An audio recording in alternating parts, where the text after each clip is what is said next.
नमस्कार दोस्तों, आपका हमारे चैनल में स्वागत है। एक गांव में एक मूर्तिकार रहता था। वह पत्थरों को काटकर मूर्ति का आकार दिया करता था। एक दिन वह मूर्ति बनाने के लिए पत्थर ढूंढने नदी में जाता है। वहां देखते देखते उसे एक बहुत ही अच्छा पत्थर नज़र आता है। वह उस पत्थर को उठा लेता है और नदी से बाहर निकल रहा होता है। तभी उसकी नज़र वहीं पास पड़े एक और पत्थर पर पड़ती है जो बिल्कुल पहले जैसे पत्थर की तरह अच्छा था। तो वह उसे भी साथ में ले लेता है और अपने घर ले आता है। अगले ही दिन उन दो पत्थरों में से एक को उठाता है और छेनी हथौड़े से उसको काटने लगता है। जैसे ही हथौड़े की मार पड़ती है वह चिल्लाता है और बोलता है, मुझे छोड़ दें कृपया, मुझे बहुत दर्द होता है, मैं आपके आगे हाथ जोड़ता हूँ। वह पत्थर काफ़ी देर तक ऐसे ही चिल्लाता रहता है और उस मूर्तिकार को उस पर दया आ जाती है और उस पत्थर को छोड़ देता है। फिर वह मूर्तिकार दूसरा पत्थर उठाता है और उस पर छेनी हथौड़े से ठोकने लगता है। आकार देते देते उस कलाकार को महीनों लग गए। अब मूर्ति पूरी तरह बन चुकी थी और अब बेचने के लिए तैयार थी।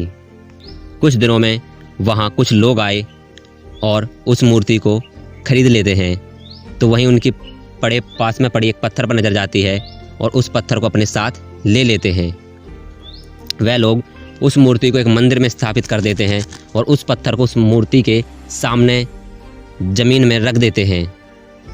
अब जितने भी भक्त आते उस पत्थर पे नारियल फोड़ते और सामने मूर्ति बने पत्थर पे प्रसाद चढ़ाते, टीका लगाते और फल फूल चढ़ाते। ऐसे ही कुछ दिन बीत गए।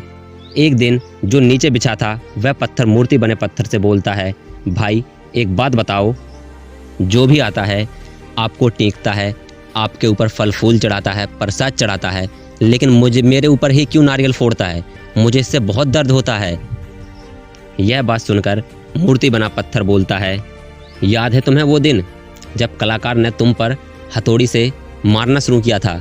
तो तुमसे वह पीड़ा दर्द सहा नहीं गया और तुम्हारे बार बार कहने पर मूर्तिकार ने तुम्हें पीटना बंद कर दिया था।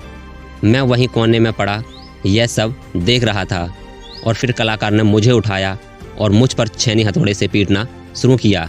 मुझे भी बहुत दर्द हुआ, बहुत पीड़ा हुई और महीनों तक मैं इस दर्द को सहता रहा और आखिरकार महीनों दर्द पीड़ा सहन करने के बाद मुझे एक खूबसूरत मूर्ति का आकार मिला।